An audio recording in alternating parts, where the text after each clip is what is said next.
Okay, so this week we don't have as much to do. In fact, you only have one lecture you have to listen to this week. And what we're going to do is try to put some pieces together and do a bit of a review, and we're going to talk about uh, different Christians and different Christologies. As you've hopefully come to see throughout this course, each gospel writer had a different understanding of Jesus. They had a different agenda when they wrote. They had some different things to say about Jesus. Matthew and Luke, even though they're dependent on the Gospel of Mark, don't always agree with Mark. Sometimes they modify what Mark is saying. Sometimes they disagree with him entirely. Matthew and Luke don't have the same thing to say about Jesus. And certainly when you get to the Gospel of John, you find a very different kind of Jesus, or you find a very different kind of Christology. So we're going to review all of that very, very briefly, and then talk about some other Christologies that popped up in the second century, which, along with Matthew, Mark, Luke, and John, forced early Christians in about the 4th and 5th centuries to get together and start talking about, what do we really think about this Jesus guy? Is he God? Is he human? How does that work? Etc. So, just by way of review, if we're asking the Christological question, who do you say that I am? And we're applying that to the 4 canonical Gospels that are in the New Testament, the 4 Gospels that made the cut, Matthew, Mark, Luke, and John. It should be rudimentary and simple by now. If you ask Matthew, who do you say that I am? The answer to that is, you are the Jewish Messiah and Son of God. The big contribution that Matthew makes to this question of who do you say that I am, what he really modifies from the Gospel of Mark is he modifies the idea that Jesus is the suffering Messiah and Son of God, and emphasizes more that he is the Jewish Messiah, to the extent that sometimes when people have read Matthew, they've wondered if Matthew thinks Jesus came for anybody but Jews. If they wonder if Gentiles, non-Jews, are even included in the mission of Jesus. Now, going back to the first gospel that was written according to critical scholars, Mark emphasizes the suffering nature of Jesus. Jesus is the suffering Messiah, and he's the Son of God. All of the emphasis on Mark is put on Jesus' suffering, put on things like Jesus' last days, his death, all that sort of stuff, his rejection by his disciples, even his feeling of rejection from God. And so if you were to ask Mark, who do you say that I am? It's not really enough to say you're the Messiah and you're the Son of God. What really needs to be added to that is you are the suffering Messiah and the Son of God. Now, Luke takes this in a whole different direction. Luke really wants to emphasize the fact that Jesus is a universal Savior of the world. He comes for Jews, he comes for Gentiles. Jesus wants to create a new family of followers of God who are made up of Jews and Gentiles. And Luke sees this as part of God's plan. It's always been there. And in some respects, there's more compatibility between the Jesuses of the Synoptic Gospels, Matthew, Mark, and Luke, than there is between Matthew, Mark, Luke, and John. John is kind of the outlier in this whole thing, and John is really what creates some of the problems of Christology, because the Gospel of John comes along and says Jesus is the Word made flesh. Jesus has always existed. God and Jesus are one. Jesus starts saying things like, before Abraham was, I am. If you've seen me, you've seen God. You've seen the Father. And so you get this notion in the Gospel of John that Jesus is actually God in the flesh. This is not something Matthew says, Mark says, or Luke says.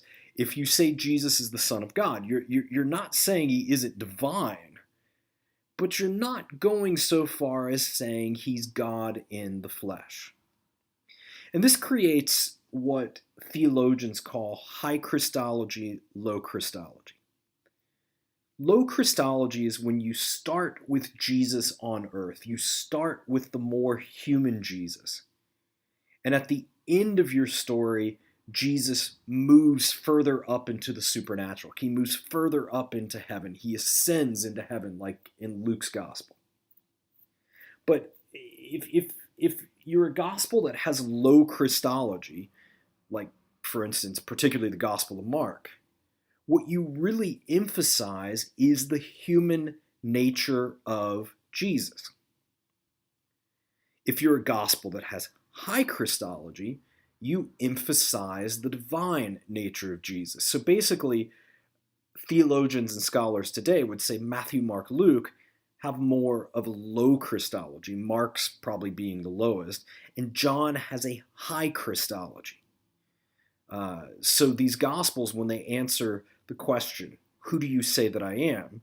John's answer is more of a high Christological answer, while Matthew, Mark, and Luke is more of a low Christological answer.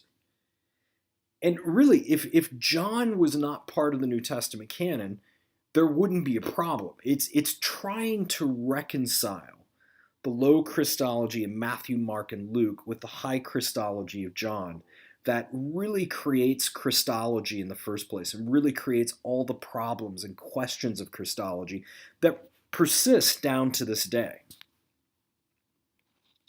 Well, what's going to happen, and it may have happened with you throughout this course, is later Christians, and by this I mean Christians in the 2nd century, Christians in the 3rd century, and particularly in the 4th and 5th centuries, when Christians start having councils like the Council of Nicaea, the Council of Chalcedon, the Council of Ephesus.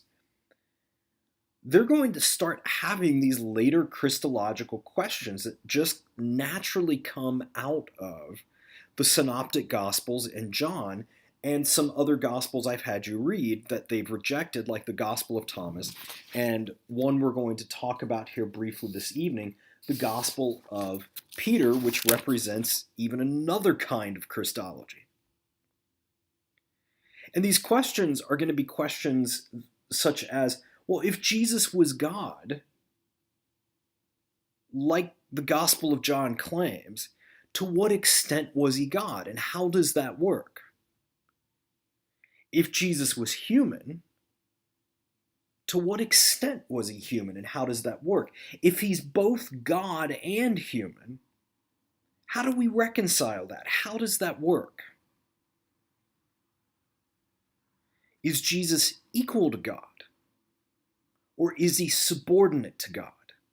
And even though this is beyond the purview of this class, if we were going to talk about Christology as it develops in the 4th, 5th, and 6th centuries, and on down into the modern world, through the medieval period, through the Protestant Reformation, through the modern world, eventually this is going to lead to questions of, well, where do you put the Holy Spirit in all of this? And that would lead to discussions about the Trinity and the nature of the Trinity and God being a triune God. But we're not going to go that far with it in this class.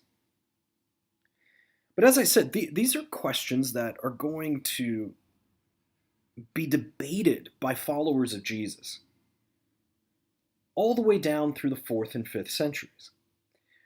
Constantine is going to become the emperor of Rome in 313, Constantine is the emperor of Rome, and in 313 he's going to, in a sense, make Christianity the official religion of the Roman Empire. And when this happens, Constantine as emperor will tell Christian leaders that they need to solve these questions about Jesus. And so Christians will start holding councils. Christian leaders will start holding councils in which they try to debate through these things. Part of why I point this out is just to say to all of you that these are very difficult questions. The nature of Jesus, who is Jesus? And these are questions that weren't only bothering the early Christians, but if you study Christology down to this day, these are questions that are still being debated. how does all of this work?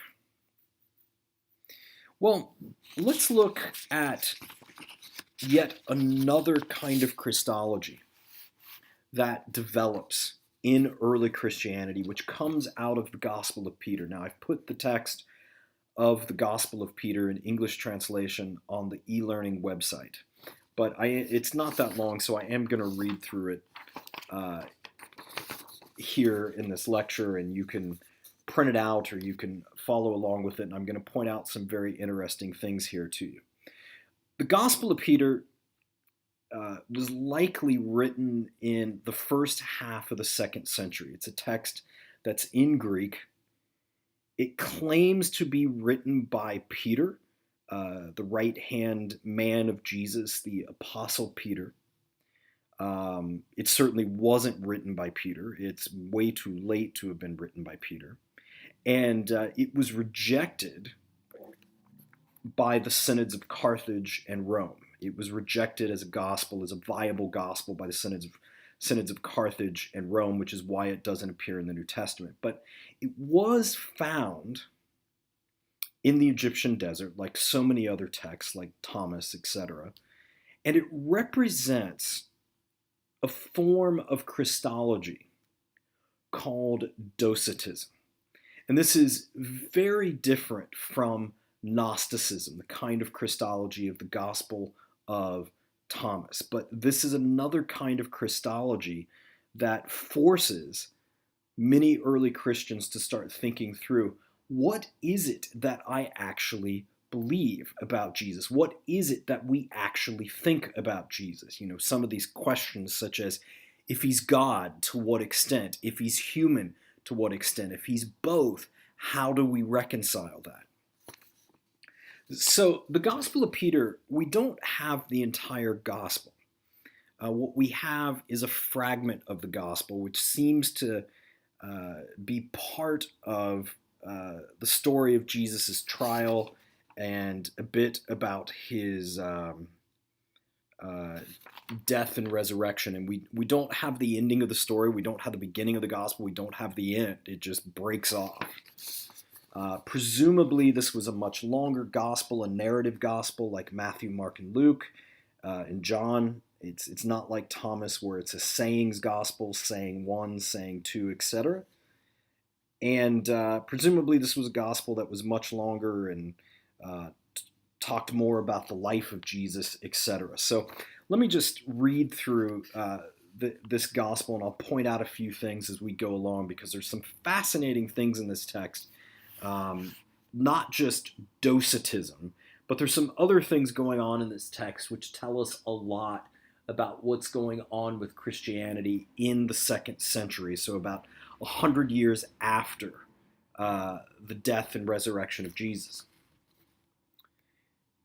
So the story as we have it, the fragment as we have it, picks up with this line.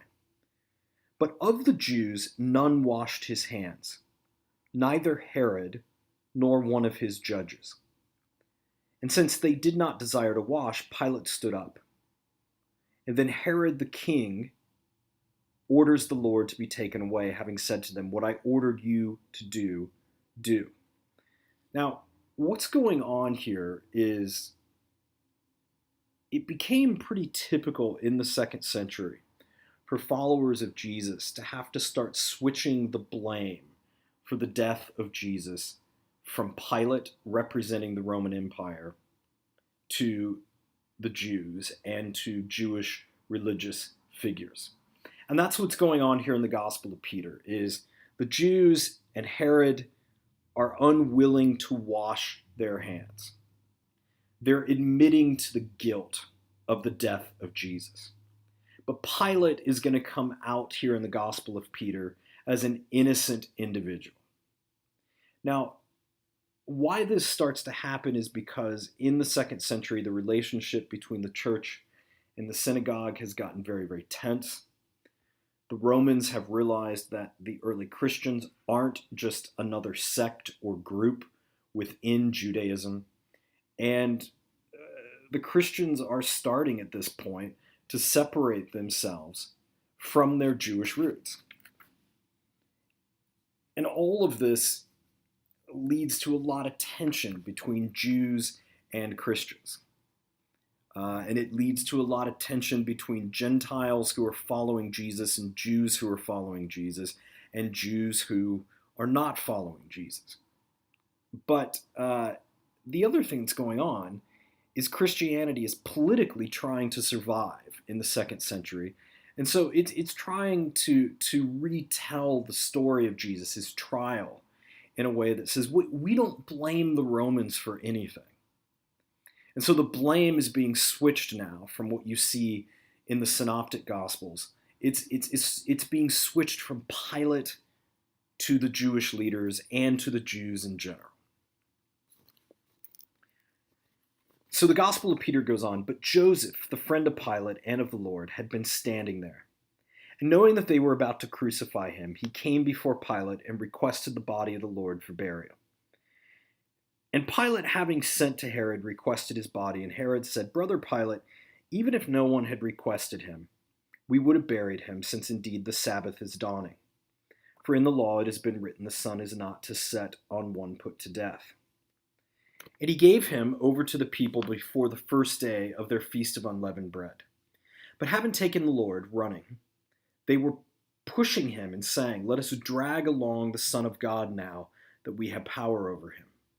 And they clothed him with purple and set him on a chair of judgment, saying, Judge justly, King of Israel. And a certain one of them, having brought a thorny crown, put it on his head. And others who were standing there were spitting in his face, and others slapped his cheeks. Others were jabbing him with a reed, and some scourged him, saying, With such honor let us honor the Son of God. Now, if you notice here, what's going on is these aren't Roman soldiers doing this all of a sudden. This seems to be Herod and his cronies doing this. So this is very, very different from what we find in the canonical Gospels. And they brought two wrongdoers and crucified the Lord in the middle of them, but he was silent, as having no pain. That is a very important line. So this is verse 10 in the Gospel of Peter. They crucified Jesus, but he was silent, as if he had no pain. This is crucial to this whole notion of docetism. So I want to come back to this, but don't forget that line. But he was silent, as having no pain. And when they had set the cross upright, they inscribed that this is the King of Israel. And having put his garments before him, they divided them up and threw them as a gamble for them. But a certain one of those wrongdoers reviled them, saying, We have been made to suffer because of the wrong that we have done. But this one, having become Savior of men, what injustice has he done to you? And having become irritated at him, they ordered that there be no leg breaking, so that he might die tormented. But it was midday, and darkness held fast over all Judea, and they were distressed and anxious lest the sun had set, since he was still living. For it is written for them, Let not the sun set on one put to death. And someone of them said, Give him to drink gall and vinegary wine. And having made a mixture, they gave him to drink. And they fulfilled all things and completed the sins on their own head. So again, here's another line where the blame is going straight on to the Jews. But many went around with lamps, thinking that it was night, and they fell. And the Lord screamed out, saying, My power, O power, you have forsaken me. Very different way of saying, my God, why have you forsaken me? And having said this, he was taken up. At the same hour, the veil of the Jerusalem sanctuary was torn into two, and they drew out the nails from the hands of the Lord and placed him on the earth. All the earth was shaken, and a great fear came about. The sun shone, and it was found to be the 9th hour. And the Jews rejoiced and gave his body to Joseph, that he might bury it, since he was one who had seen the many good things Jesus had done. And having taken the Lord, he washed and tied him with a linen cloth, and brought him into his own sepulchre. Sepulchre is a tomb, called the Garden of Joseph. Then the Jews and the elders and the priests, having come to know how much wrong they had done themselves, began to beat themselves and say, Woe to our sins! So again, notice here who's taking the blame for this. It's not the Romans. The judgment has approached and the end of Jerusalem. But I with the companions was sorrowful, and having been wounded in spirit, we were in hiding, for we were sought after by them as wrongdoers, as wishing to set fire to the sanctuary.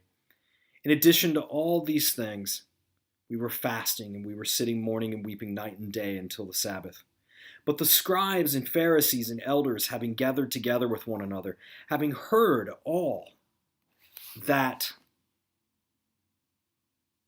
the people were murmuring and beating their breasts, saying that if at his death these very great signs happened, behold how just he was, feared especially the elders, and came before Pilate begging him and saying, give our soldiers to us in order that we may safeguard his burial for 3 days, lest having come his disciples steal him, and the people accept that he is risen from death, and they do us wrong. But Pilate gave over to them Petronius the centurion with soldiers to safeguard the sepulchre. Again, sepulchre is a tomb.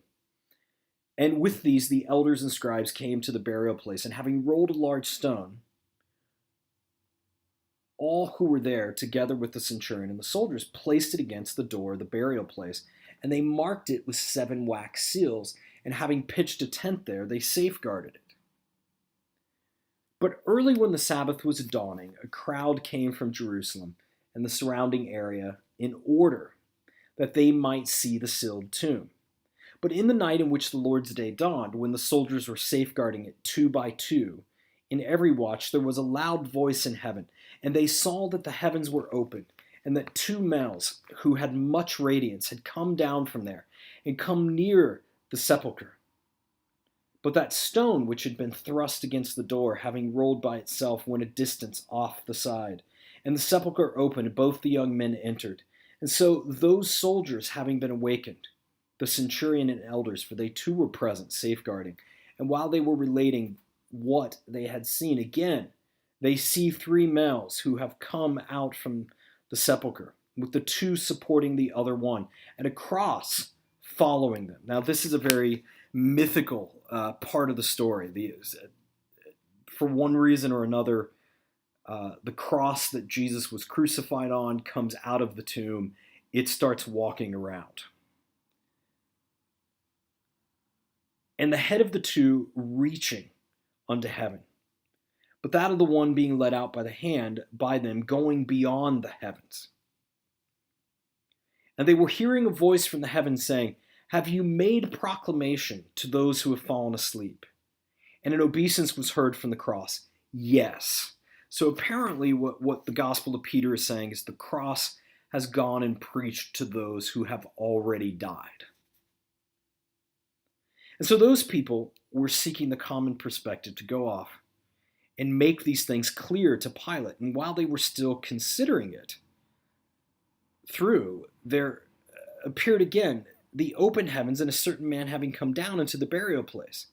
Having seen these things, those around the centurion hastened at night before Pilate, having left the sepulchre, which they were safeguarding, and described all things, and they indeed had seen, agonizing greatly, saying, truly he was God's Son. In answer, Pilate said, I am clean of the blood of the Son of God. But it was to you that this seemed the thing to do. So this is Pilate's ultimate statement of saying, I told you not to do this, but you did it anyway. Then all having come forward were begging and exhorting him to command the centurion and soldiers to say to no one what they had seen. For they said, it is better for us to owe the debt of the greatest sin in the sight of God than to fall into the hands of the Jewish people and be stoned. And so Pilate ordered the centurion and the soldiers to say nothing. Now at the dawn of the Lord's day, Mary Magdalene, a female disciple of the Lord, who, afraid because of the Jews, since they were inflamed with anger, had not done at the tomb of the Lord what women were accustomed to do for the dead beloved by them, having taken with her women friends, came to the tomb where he had been placed, and they were afraid lest the Jews should see them, and were saying, if indeed on that day on which he was crucified, we could not weep and beat ourselves, yet now at this tomb we may do these things. But who will roll away for us even the stone placed against the door of the tomb, in order that, having entered, we may sit beside him and do the expected things? For the stone was large, and we were afraid lest anyone see us. And if we are unable, let us throw against the door what we bring, in memory of him, lest us weep and beat ourselves until we come to our homes. And having gone off, they found the sepulchre opened. And having come forward, they bent down there and saw a certain young man seated in the middle of the sepulchre, comely and clothed with a splendid robe, who said to them, Why have you come? Whom do you seek? Not that one who was crucified. He is risen and gone away. But if you do not believe, bend down and see the place where he lay, because he is not here. For he is risen and gone away to there whence he was sent. Then the women fled, frightened, which sounds a lot, of course, like the ending of the Gospel of Mark. For it was the final day of the unleavened bread, and many went out returning to their homes since the feast was over. But we 12 disciples of the Lord were weeping and sorrowful, and each one, sorrowful because of what had come to pass, departed to his home. But I, Simon Peter, and my brother Andrew, having taken our nets, went off to the sea, and there was with us Levi of Alphaeus, whom the Lord, and then the text just breaks off. Now, despite the fact that all this blame is being switched from the Romans to the Jews, something that's very, very important in this text, which is likely what got the text condemned at Carthage and at Rome, is that verse 10, and they brought two wrongdoers and crucified the Lord in the middle of him, but he was silent, as having no pain. That word docetism comes from a Greek word dakeo, which means to seem. And there were a number of Christians in the 2nd century, and they seem to be represented here in the Gospel of Peter, that simply said, here's the easiest answer to the Christology problem. He's not human at all, he's just God. And for many Christians in the 2nd century, the answer wasn't to do what the Gospel of Thomas did. It wasn't to just simply say Jesus was this human being who was a wisdom teacher. It was actually to go the other way and say the easiest thing to say is he's not human. He just appears to be human.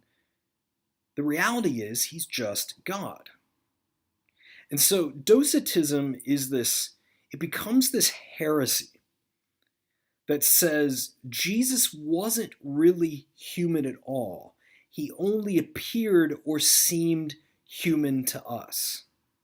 It's almost as if people who are docetic Christians are saying Jesus was kind of, if it helps you to think of it this way, like a spirit or a ghost. He just appeared human. But the reality is he wasn't human at all. He was just God. So docetic Christology has no problem with Jesus being God. It has a problem with him being human. And this is probably what this line is about. To say that Jesus was crucified and felt no pain means he's not human. Because if you were human, you would feel pain. But if you're God, you wouldn't feel pain. So this verse 10 of the Gospel of Peter is likely pointing to this idea that Jesus isn't human at all. He's so God that when they go to crucify him, he's just silent and doesn't feel anything. So this is another form of Christology that pops up in the 2nd century that convolutes all of these Christological questions even more. Now, a final one, which also pushes some things in some interesting directions, and then we'll try to make sense of all of this, is something known as adoptionist Christology. And this is a form of Christology that also became popular in the 2nd century, which would have to be dealt with, like Docetism in the 3rd, 4th, and 5th centuries of Christianity. And this is a type of Christology that says Jesus was divine, but he wasn't always divine. What adoptionist Christology is saying is that God chose Jesus to be his son. He adopted him because Jesus was such a good, righteous human being. And this was done either at Jesus' birth, at his baptism, or possibly at his resurrection. Now, what's problematic about this is that it means God didn't have to choose Jesus. God could have chosen anyone to be his son.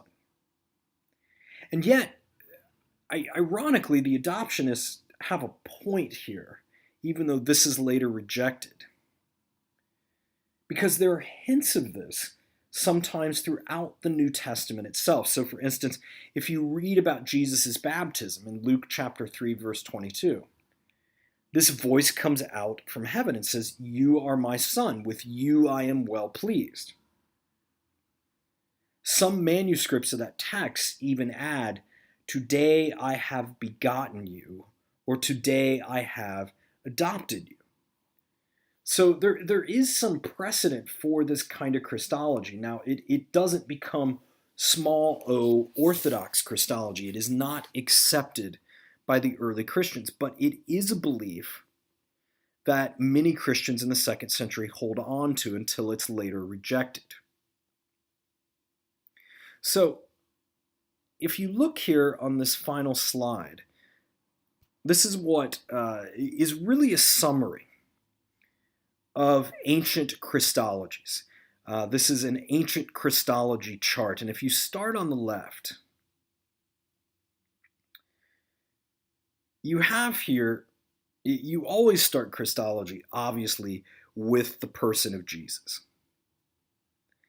And when you start with the person of Jesus, whether you're talking about Matthew, whether you're talking about Mark, whether you're talking about Luke, whether you're talking about John, whether you're talking about these non-canonical texts, Thomas, Peter, etc., that didn't make the cut, you start with basic questions about Jesus. You read Mark and you ask questions. Is he the prophet? Is he the king? Is he the Son of God? Is he the Messiah? Is he the suffering Messiah? And each one of those Gospels, Matthew, Mark, Luke, John, is going to come up with different answers to who is Jesus. But then you take that answer a step further. And one option you have is really kind of the option of the Gospel of Thomas, is you say, well, whatever title you give him, Son of God, Son of Man, he's just human. And if you go that route, you stop there and you say something like, he was simply a teacher of wisdom. Or you go the route of docetism and you say, so at the bottom of the chart, he was divine, but he wasn't human. Or you take this middle position, which is what most Christians start to do. The proto-Orthodox Christians, which we talked about, do this, and then later Orthodox Christians in the 4th and 5th centuries take this position. And the position that the vast majority of Christians take, and this is the position that Christians are supposed to have today, is that Jesus is simultaneously divine and human. He is a flesh and blood human being who is also divine. He is human, but he is also the Son of God. Or if you use John's language, he is God in the flesh. And then you have two more options. He was always divine, which is the Orthodox position, or you take the adoptionist perspective. He became divine. And that either takes place at his birth, at his baptism, or at his death and resurrection. So this gives you, hopefully, sort of a flowchart way of looking at this. What New Testament Christology and then what early Christian Christology in the 2nd century has done is, because of Matthew, Mark, Luke, and then John, this question is raised about the character Jesus. Is he human or is he God? One option is he's simply human. Another option is he's divine and he's not human at all. The third option is he is both divine and he is both human. Later on, through various church councils, what this language is going to be turned into language such as he has one nature, he is one person with two natures. He is 100% divine and he is 100% human. The human comes through his mother Mary, the divine comes through God. And then when you take that position, you either say he became divine at some point during his life, at his birth, his baptism, or his death and resurrection, or the Orthodox position, he was always divine from the beginning. And so these are basically the Christological options. These are the answers throughout the first, second, and third centuries that you would give to the question, who do you say that I am? You would say things like you are human, you're divine but not human, or you're both. And here's how both works. Now, next week, what we're going to do is we're going to talk about modern quests for the historical Jesus. There have been 4 of them. Some claim there are 5, but I think there's only really 4, 3 or 4 that have happened.